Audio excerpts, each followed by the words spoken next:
There once was an ice cube named Harriet who lived in her owner's freezer with all the other ice cubes.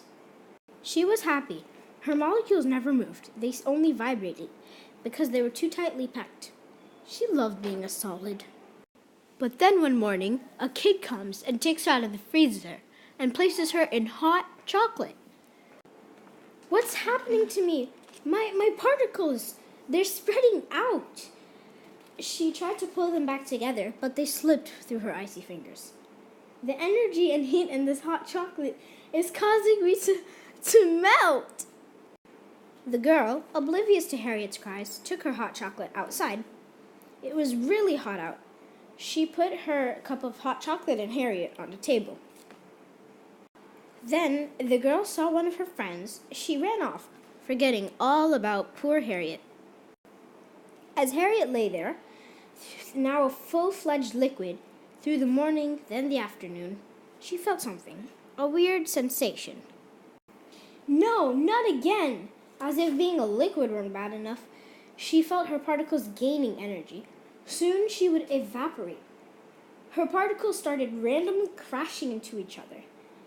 And before long, when her beloved particles were far, far apart, she was, well, a gas.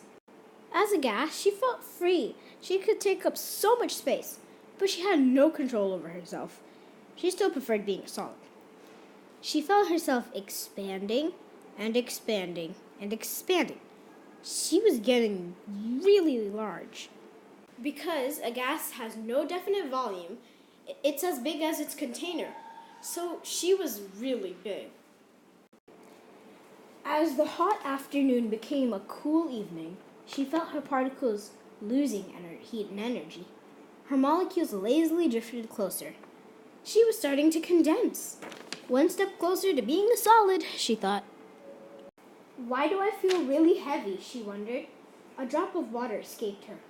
What? She was confused. Where did it come from? Then she started raining. She was finishing condensing onto the table. Oh, great. Now I'm a puddle, she grumbled. At least my particles are closer together. As she lay there, a puddle on the table, she noticed how cold it was becoming.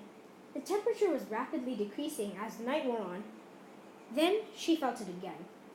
Another phase change? God, how many are there? But this time it was a little more familiar. Her particles drew tightly together, and they couldn't move because they were too tightly packed. They just vibrated against each other. She had frozen. She was no longer a puddle. I'm solid again. Her owner came out and noticed Harriet's former cup. What's that doing here? She also noticed Harriet next to it. What's that doing here? She took Harriet, and the cup too, inside. She washed Harriet and placed her back in the freezer. Harriet was back home. What an adventure! She sure was glad it was over and was safely a solid.